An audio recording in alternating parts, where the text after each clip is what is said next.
Postdoc Transformation.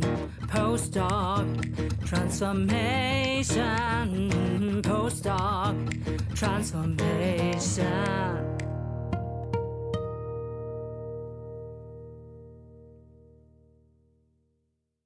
In this Postdoc Transformation show for scientists leaping into business, you will learn why you must bet on yourself for your future. Knowing your vision of life and what motivates you at the workplace, recognizing and celebrating your small wins will reinforce you for and on your upcoming career leap. You'll understand how you can develop self-efficacy so you believe in your capabilities to do whatever it takes to succeed in your new job role, company, and industry, or even as an entrepreneur. You will feel encouraged to fail forward and to connect the dots, to set and tackle reasonable goals for yourself, to calculate risk by estimating a doable leap so you can go all in.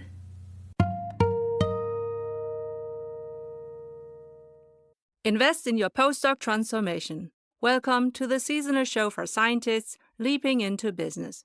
In every sponsored episode, we are happy to recommend employers of choice for you. Make sure to check your readiness to leap out of science with us for free, as linked in the show notes. For your career transition, we offer customized career transition e-courses and memberships also at graduate schools all over the world. Maybe yours too. And if your university isn't yet our customer, enroll in your free email course for career transition made simple, as linked in the show notes. I'm your host, Professor Dr. Eleonore Soei-Winkels, with my team who is rooting for you. And let's build your postdoc transformation with this episode. Welcome, dear postdoc transformer, to this solo episode, betting on yourself for your future.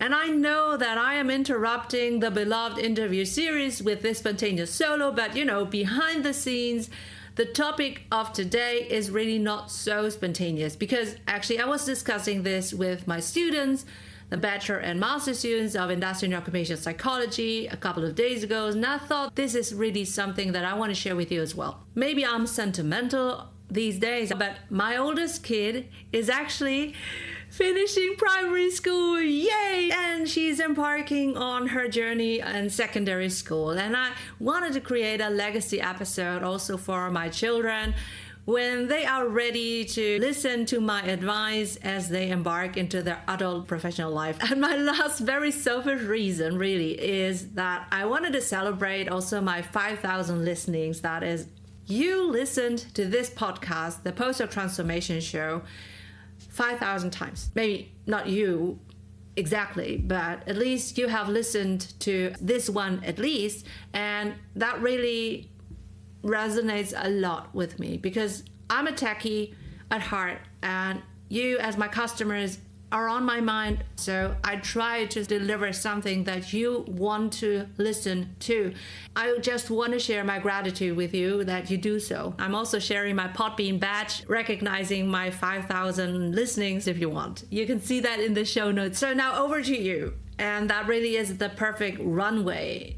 Dear Postdoc Transformer, you need to recognize and also celebrate your small wins on your upcoming career leap. Why? Because doing something new where you have no idea whether the things that you are doing are right or wrong, and should you do more or whatever, should you do something else, you will have to recalibrate your key performance metrics. You don't know yet whether you are performing well or not. And that means you are dependent on external validation, ideally from your leader. But essentially, you need to be able to find the right questions, find the right metrics that help you to understand whether you are working towards your goal in the pace that is needed, or in the direction, or in the intensity, or whatever. So this episode is called Betting on Yourself for Your Future, because this will prepare you to do whatever career leap you want to do after your bachelor, your master, your PhD, or even your postdoc if you want. All right, so without further ado, let's go into the two chapters that I've prepared for you. So let's start with the first chapter, preparations before you leap. For leaping into and thriving in business, being employed or as an entrepreneur right after your bachelor, your master, or PhD or postdoc, you will need motivation and satisfaction according to your vision of life.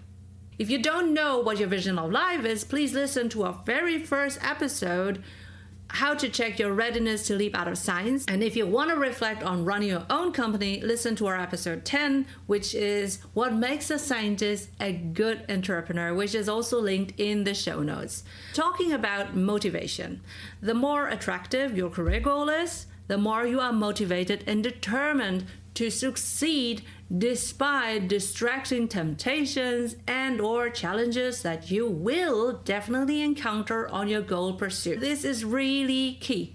You need to be motivated. And if you don't know what motivates you, you need to dissect that, because motivators are different for you, for me, for everyone, and they may also change over time. So it really is worth it to look at your motivators, all right? Someone from my free email course, Career Transition into Business Made Simple, has asked me via the embedded form, what is a doable career leap? He was amazed that I leaped from neuroscience into IT right after my PhD. I really often joke with my students that I only use 10% of my psychology and neuroscience background working in IT. So to answer that question of what is doable for you, let's define career leaping. That is a lateral move. For example, it's from science to business, which is the majority of the listeners for this show, because it's the postdoc transformation show for scientists leaping into business. It's your first time in industry. That is a whole new world, different to academia. Then it's the first time working in a company with business goals. It's totally different as compared to the lab that you have been working in. And it's also the first time in that job role. And to be honest, most of the scientists I know that want to leap into that role have never done this role, and they haven't studied that. Or if they did study that, then it's more theoretical knowledge, but it has never been applied to a business context. So they're first time in that job role. Could also be B.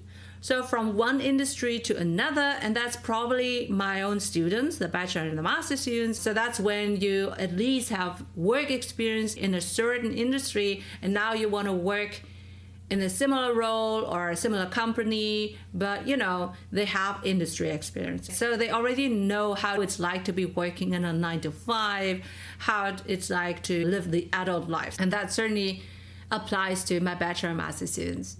And then C, that's from one job role to another. So that could be within the same industry or within the same company, but essentially it's more like moving along the supply chain of the company processes, so to speak. And it could be a different company or whatever. You will eventually become a career transitioner in the realms of C, because most experienced job seekers do this, right? And please note, from A to Z, the difficulty of the career leap, that is the distance to leap, is decreasing. So it's more and more doable, right? And once you have determined your readiness to leap and want to transition into business or industries, then you can enroll in your free email course with 10 actionable, bingeable email lessons until you start your job in business. You'll get 10 emails like this. Number 1, how to leap out of science. Number 2, how to build your sustainable LinkedIn profile. Number 3, how to read social media and network. Number 4, how to research your favorite jobs and employers. Number 5, how to do informational interviews to get insights.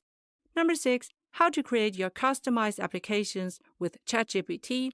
Number 7, how to prepare your thesis from a business point of view. Number 8, how to apply to your favorite employers. Number 9, how to choose the right job offer. Number 10, how to prepare for your new job. So you really have to determine what you are able to leap into, so to speak, the distance that you say that is doable or not. Because the better your estimate, whether that length, the distance is doable or not, the better you will have the potential to be successful. And By the way, you have to define what success looks like for you and how you would be able to measure that. Maybe it's not as measurable as you want to. You have to think about, what does this success mean to you? And maybe that is also changing today and in your future, depending on your life circumstances. When I mention career leaping distance, I also need to talk about height, right? So it's a distance, but it could also be a different height if you are watching the video. So it's easier if you do not climb up the hierarchy while leaping, okay? I didn't do that, not because I wasn't confident that I could do, but I really thought that it's easier for me to sort of like career transition in a lateral way, to sort of like understand the company culture, the business context, the business life cycle, etc., and to learn the name of the game, also the unwritten rules of the name of the game, and also to network with the right people so that I'm able to understand what is key to be successful in that role before I lead people in that role. After you have career transitioned in the first couple of months, if not a year or two, you will learn a lot of things. The more distant, the more you have to learn. So compared to others who are more and better prepared to ace that new position, because they have already work-related experience that they can sort of like draw from, you are rather the underdog. And the hiring manager or the leader in your team has really been betting on you as you were convincing them to be the better choice as compared to others who maybe have the work-related experience. So they had been betting on you. So you better remember to continue and to play along, to bet on yourself for your future in that company. Why? Because that person who said yes to your application and turned down others' applications is taking a risk, as you have painted a return on invest worth the risk of hiring during the job interviews that you had conducted during your career transition. And that without an obvious and applicable track record, right? So you better bet on yourself as well.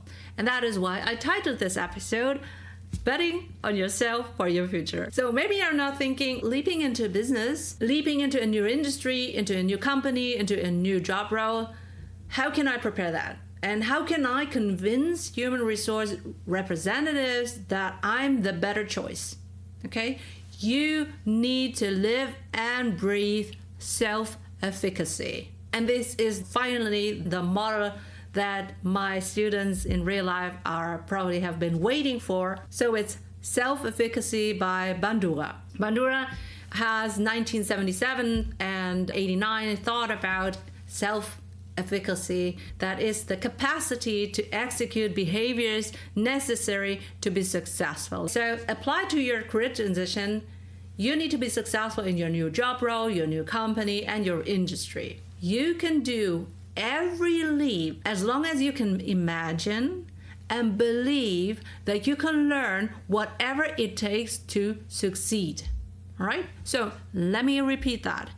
You can do every leap as you can imagine and believe in yourself that you can learn whatever it takes to succeed. So, and if you know external naysayers, don't let the minimal imagination limit you in your own postdoc transformation, okay? Just because they cannot see, that doesn't mean it's not there for you, okay? They can't and don't want to imagine big. Let them do that. And they won't be happy anyway for you if you do succeed. Maybe they can't even appreciate it and understand it. Leave them playing small and find people like you who can and want to work and live according to their vision of life, right? How can you develop self-efficacy for your own upcoming career leap? Number one, when you accept a new challenge and succeed, you can gain mastery experience. Based on your successful performance from the past, you can infer your capabilities to solve. As a scientist, you probably are inclined to do that anyway. You can observe direct links between your investment of effort and the success. That is the return on investment. So you can improve your expectancy judgments about your ability to perform well in subjectively related situations. For a new career transitioner, it's maybe a doable leap like this distance. For a serial career transitioner like me, I would go a longer distance, but essentially it's up to you, okay? I am a big fan of data and statistics, and I would assume a scientist is also a fan of that. So that informs me always to decide what exactly I need to double down on to reach my goals better or faster. So the data is there. Make use out of it. Number 2, so for preparation, relatable role models are also inspiring and encouraging for you. So when you observe relatable career transitioners from comparable backgrounds, experience and skill levels, who are succeeding or even failing in their new industries, companies, or roles, you can estimate your own likelihood of success or failure when leaping into and working in these business contexts based on the similarity or difference you perceive between yourself and the person you are observing.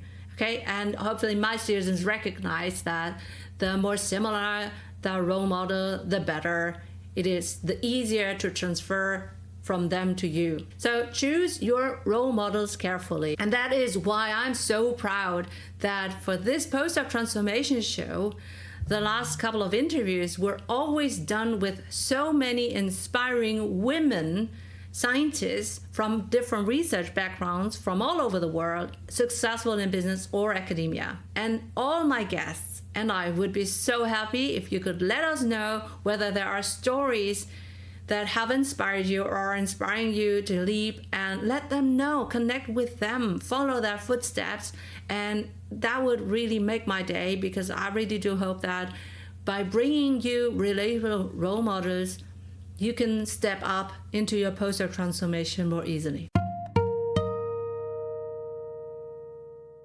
And did you know that we offer deep dive e-course workshops and memberships at graduate schools, maybe also at yours in the future? Ask your graduate school coordinator whether they want to book my services so that I can deliver them to you 24/7, 365 on your mobile device. And even better, if you get us paid by your grad school, we will pay you 50% recurring sales commissions. So you will earn money with us as we help you and your PhD besties to transition into business. We can build a postdoc transformation together. Woohoo! Number 3, that's verbal persuasion, something that can go a long way. If you, as a new employee, receive realistic encouragement based on your performance, that will help you more likely to exert greater effort and to become more successful than if you were troubled by self-doubt, right? And here's something that I always share with my students in real life. If you don't get the feedback, the encouragement you deserve for your effort and even for your success, you have to imagine to be your number one fan and coach, okay? So how would your number one fan and coach encourage you and celebrate you? And that's why I have my recurrent affirmation for you. Remember, you are a postdoc transformer. You are highly intelligent, well-educated, a bachelor, master, and maybe you have already your doctor under your belt, or you are a postdoc. You are internationally experienced, fluent in English, a leader and expert in your prior research field. You're resilient, brilliant in adaptation and problem solving. You are eager to bring in the transferable and monetizable skills needed in many companies to embrace the future and to become or remain an innovator in their markets.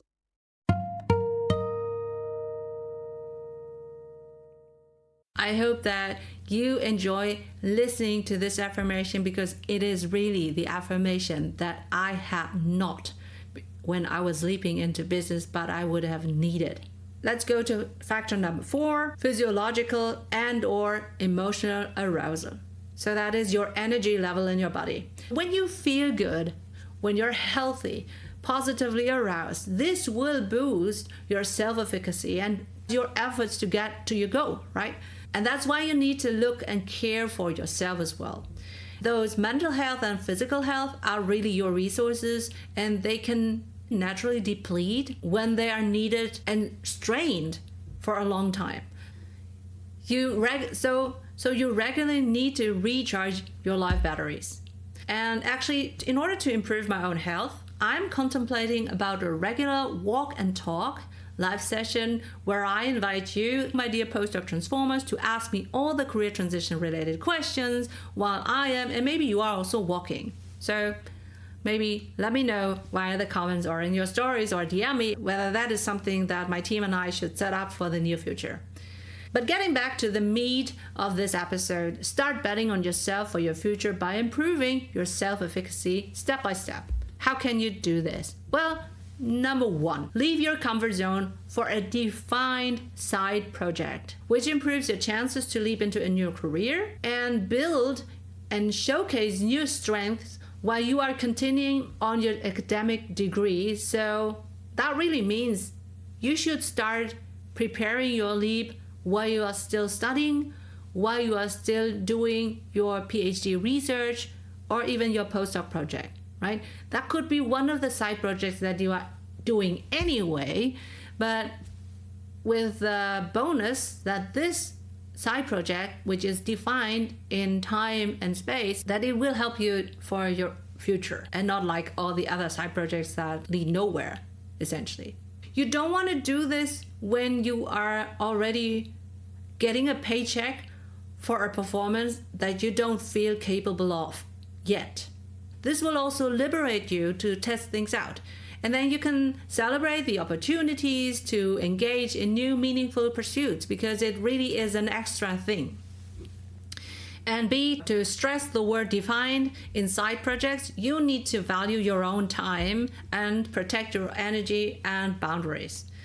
You need to manage your own and others' expectations and the impact on their life. And even if you prioritize your learning for your future, you are probably not alone in your life, in your equation. So considering them and also catering to their needs will build your people skills, your strategic people leadership skills. This will, by the way, also build your strategic people leadership skills. And C, embrace failing forward, okay? So when we fail, that doesn't mean that it's bad. It can be bad if you don't learn anything out of that. But if you learn from your failure, you are failing forward. So that means you are learning to bounce back and to recover from failure, which ultimately increases your resilience, and you can improve better because you got early feedback. Now some practical examples. Take a one-day class in a skill you can build upon, like applied data science. One article I saw recently was about how you can be a data scientist without studying IT. Most of the scientists I know are well prepared to be a data scientist in a company. Okay, so try science communication to hone your leadership and communication skills in a more diverse setting. And really diverse setting is key here. When you're talking to other scientists in your field, that is a very high level communication and also deep dive. And that is probably not the right level of communication for other people, be they young, be they old, be they non-related, and be they key decision makers in business. Another example is try teaching and learning in new technologically driven ways. So that is to understand digital opportunities nowadays. And again, let me know if you want to conduct a podcasting business internship with the PostdocTransformation show. I have already become an affiliate partner for most of the software that I'm using. Capitalizing on tech is important. Having the state of the art of my podcasting gear is really key for me. I'm really grateful for being an affiliate partner for Podbean, because that really is my choice of platform for hosting and I can do dynamic podcast advertising, and I can do whatever I need to distribute my podcast to all the major podcast players. I also love how inclusive their app is, so that my listeners can even read the full transcript via the app or change the background so that it's a different illumination, etc. And as a professor of industrial and occupational psychology. And as a podcast, I'm really happy to see that companies are using a podcast like from Podbean for external employer branding and internal upskilling and talent retention and communication. Podcasting in this day and age is really a contemporary communication tool because it can be consumed, like you already experienced, asynchronous in time and space, right? And sometimes success is really a matter of luck, right? So I started to do interviews when I discovered Descript from my transcripts, and I loved it.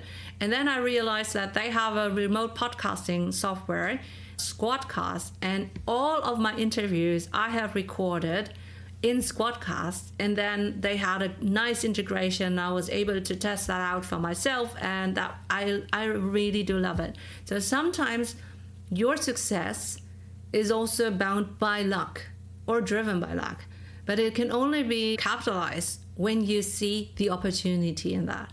Learning whether it's useful or not in the future, this openness, connect the dots. That will help you to bet on yourself for your future because you know that you are able to connect the dots. And you probably already know my social clips that I made with Descript because you watch them on TikTok and Instagram Reels, YouTube Shorts or whatever. And all the show notes are on ActiveCampaign, which has been from day one of my digital business journey, the centerpiece of my Hub and Spoke tech stack. You probably know it from our website and free email course, and a lot of questions that inspire us to create new episodes have come through Typeform. So this is our software of choice to create fun and engaging quizzes and forms so that I can collect information that I need to sort of like run this podcast for you in a way I do. So long story short, why am I sharing this with you? I am showing you that I have built my self-efficacy in content creation because I started to post. That first post that I did, that helped me to gain momentum. The second, the third, the whatever post, I kept posting. I added new techniques like audio and video. I added new imagery techniques. I added editing skills. I added whatever. I added professional gear. But the first step was important so that I gained momentum in my self-efficacy. And of course, today, with many years and thousands of content pieces as a guest in other podcasts, in my own podcast, and as a professor who also teaches online and hybrid, I have built self-efficacy not overnight, against all odds. I am 43 years old. Social media is not my native playground. Partly, I was forced to do Instagram, and I didn't really like it at the beginning, but I learned how to use that to the benefit of my students. If you have a bigger purpose, if you have a vision of life, then you will learn whatever it takes. I am now ready to leap and expand again, and you will probably see that for yourself in a couple of years too. So actually, I am preparing a second podcast called Creating Reorganized. I have already tested that as a LinkedIn newsletter, so I think it's worth it. I want to diversify and scale our income streams in our own entrepreneurial journey as PostdocTransformation. I always say that my first business model is probably not my last. But over to you again. Set the right next goals according to your vision of life. If you know the vision of life, then from there on, you can reverse engineer to where you are today, right?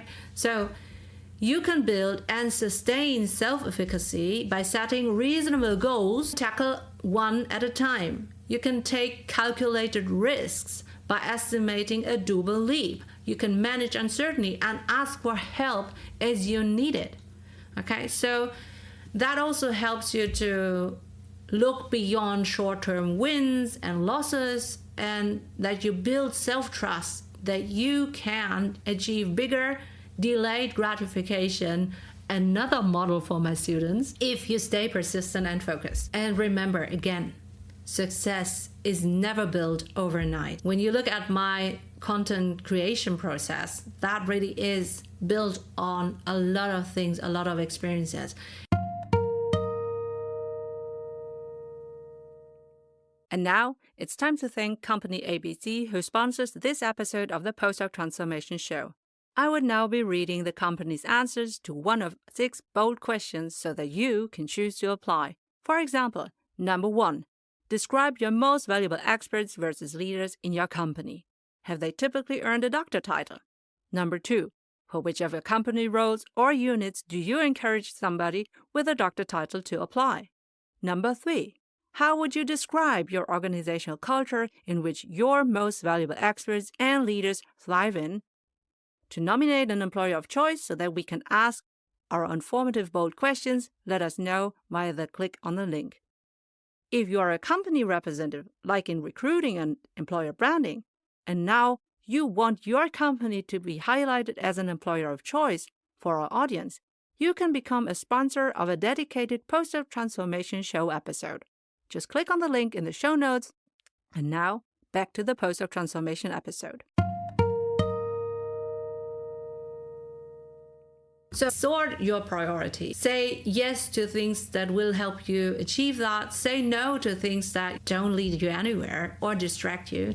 Set strategic goals, step by step, what is doable in your reach, in your vicinity, and execute on a plan. You will probably not execute according to plan, but a plan will help you to understand when you have to sort of like switch gears or navigate, and you can also budget your own resources much better if you have a plan.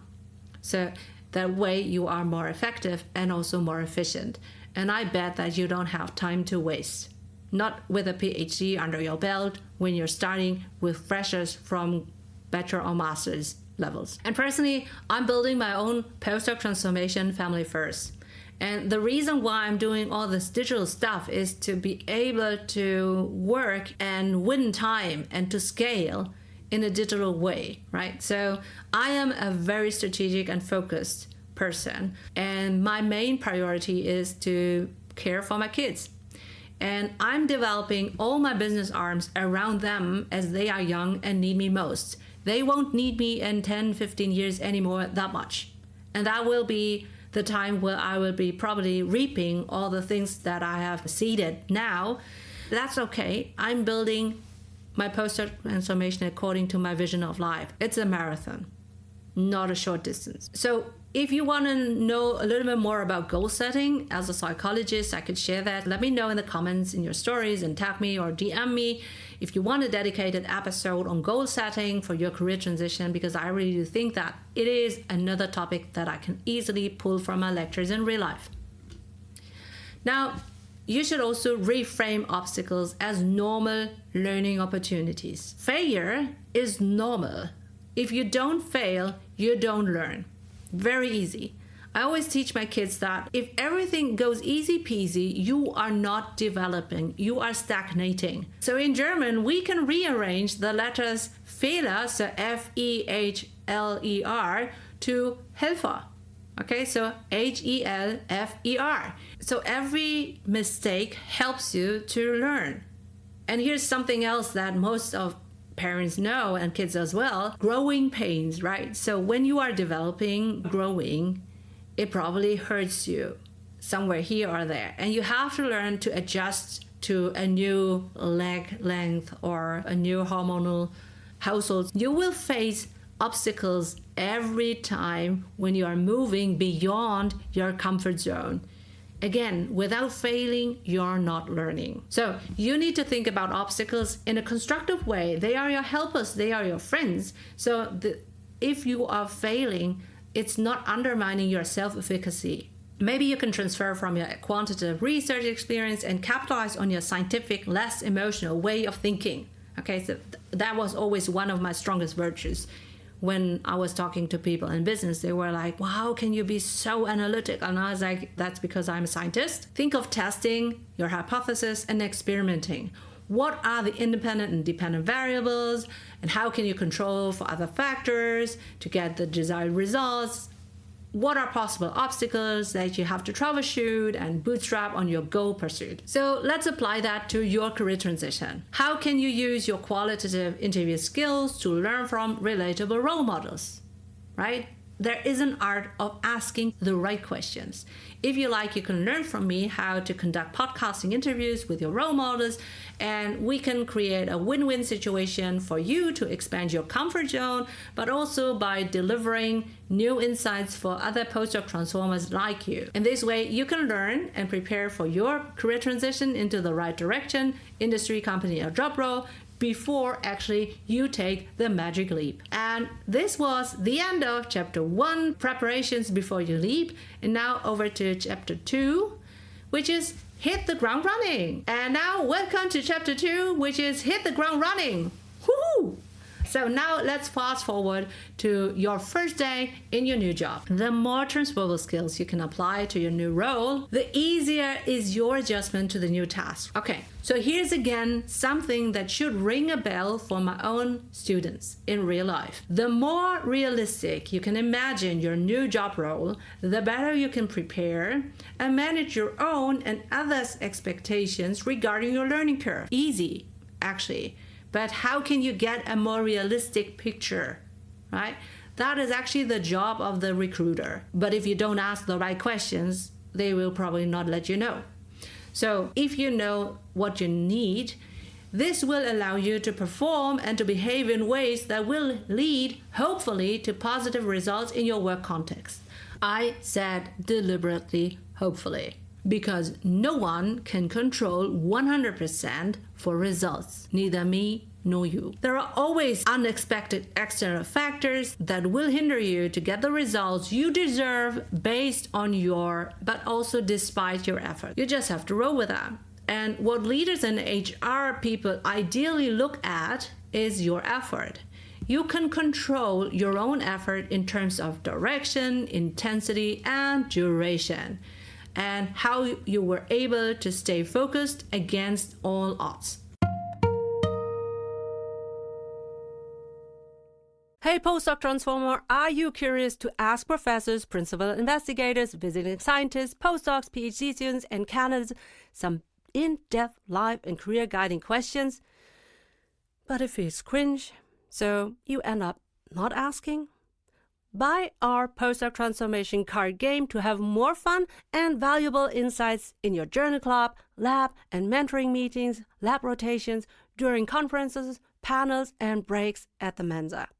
You'll get 10 intriguing mentoring questions per career level. So 10 for PhD students, 10 for postdocs, 10 for professors, 10 for parental scientists, underprivileged and underrepresented and underserved scientists.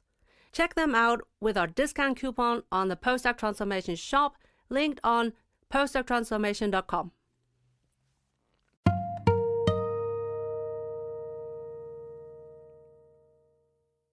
And as a scientist, your winning story could be about making your experiments work on old, below industry standard lab equipment. I know what I'm talking about.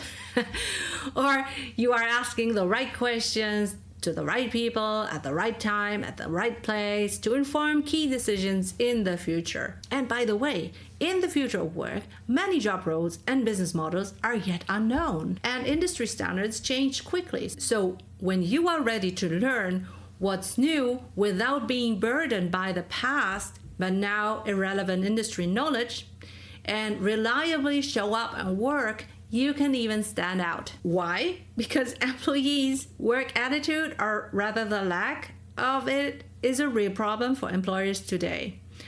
I always teach my own bachelor and master students for industrial and occupational psychology who want to go into HR.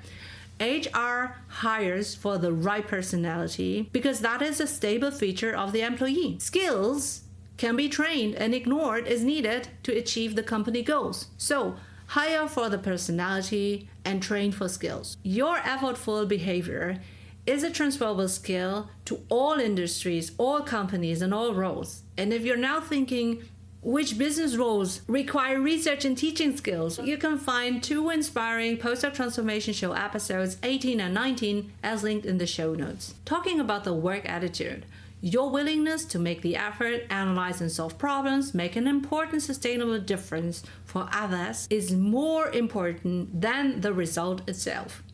Okay? So if you're now proud about your first author paper, the poster or whatever, Well, I don't even remember my papers from my PhD. Since day one in business, no one has cared about them. What mattered most was my ability to learn new things quickly and to be determined to reach the goal. If you are satisfied with your efforts and also your results, you are more inclined to continue in that new role at your new company, the new industry.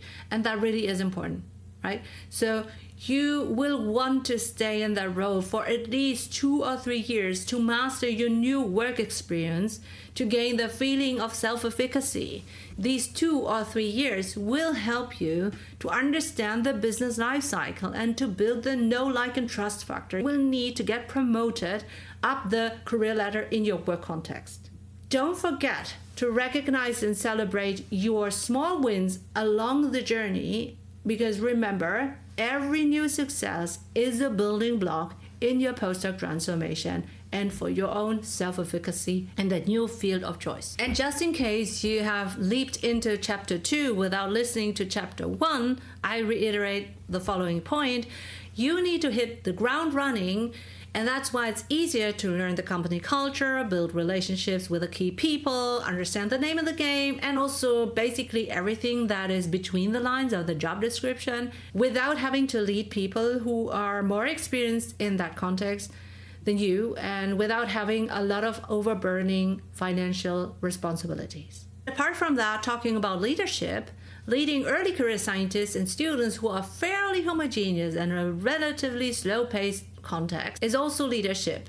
But, leading diverse people in a quickly changing business context has more facets and intricacies. So be humble and transfer your people leadership skills from academia to business already based on the title or the position that you have. You can always lead people, even if you don't have people leadership on your job description. And as I mentioned, industries, if you don't know possible future-proof industries, I highly recommend to you to listen to episode number 4 on the future of work for new PhD holders in business, but also the episode 22, which is working out your future, which are both linked in the show notes. And if you are rather fearful of leaping into business, then also listen to the 2 episodes 16 and 17 on Tame Your Fears Before Leaping into Business, which again are both linked in the show notes. Now, I really do hope that you have enjoyed also this solo episode of my Postdoc Transformation show, which is my way to show you that I'm walking my talk. When I say that you have to celebrate your small wins, I'm celebrating with this episode my newest milestone in podcasting. I've been working hard the whole year. I tried to do my best, and I'm really happy to have achieved that. So with and for you, my dear postdoc, together with my postdoc transformation team, and also with the help of AI, I was able to have over 5,000 listenings across all podcast players, and I celebrate this. And maybe you don't know that, but I have also celebrated my first 1,000 listenings with a professional singing and recording session. So the jingle that you're listening to is actually my own song and my own voice.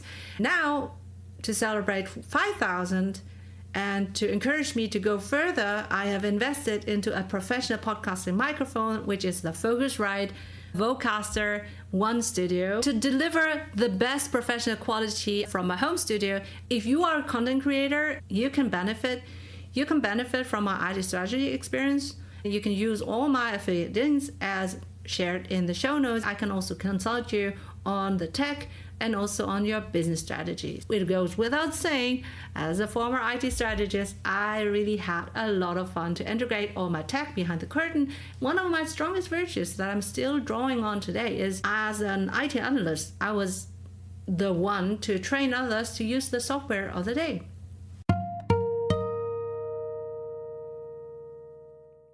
Have you found this episode so far helpful for yourself? Well, maybe you can subscribe on YouTube, Spotify, Apple Podcasts, Podbean, or wherever you get our show.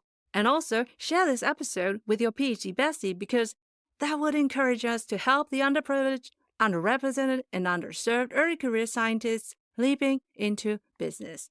This would also ensure that you don't miss a future episode. Also, Our subscription and listening numbers are key for finding the right sponsors for our show so that we can help you for free. And now, back to the show.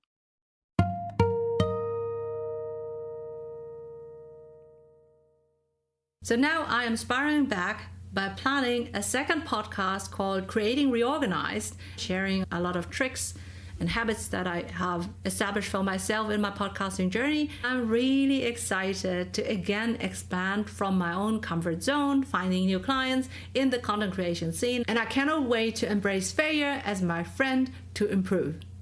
A learning opportunity and learn from other content creators because I can maybe support them from a different point of view based on my transferable skills as a mom, as a professor, and also business owner and podcaster, obviously. Maybe you haven't listened to my second episode on how I capitalized on my PhD as a mom, professor, and business owner. I encourage you to leap into your industry, company, and role of choice. The limit is your own imagination, and maybe you will find that being employed bears a natural set of limitations for your own entrepreneurial business acumen. Even as a leader, you're going to be working within a system, with a system, not against the system. So if you can do above and beyond, learn the name of the game and build your own playing field, because I want you to know, I trust that you can build your own postdoc transformation according to your vision of life. If I can do it, you can do that too. Do you want a transcript of our episode? And our episode sponsors answers to all 6 bold questions so that you can choose to apply? Do you want to nominate your potential employer of choice so that we can ask them our bold questions? For all of that, click on our links in our show notes and on our website, www.postdoctransformation.com. Remember to check your readiness to leap out of science and to enroll in our free email course, Career Transition Made Simple. Thanks for your attention. I'm Professor Dr. Eleonore Soei-Winkels, the host of your seasonal Postdoc Transformation show. Hey, you're still here? And you are a future HR or talent management leader? Well, I want to talk to you about a powerful tool that can transform the way organizations communicate internally. How about creating a podcast like this one? In today's fast-paced business world, effective communication is the cornerstone of success. So how can you engage your employees, convey your company's culture, and share knowledge in a dynamic, authentic, and accessible way? Well, to me, the answer lies in podcasting, obviously. So picture this, a podcast tailor-made for your organization where you and your real employees and leaders share success stories and updates in a conversational, engaging format. It's like having your own radio show, but with a corporate twist. Absolutely branded.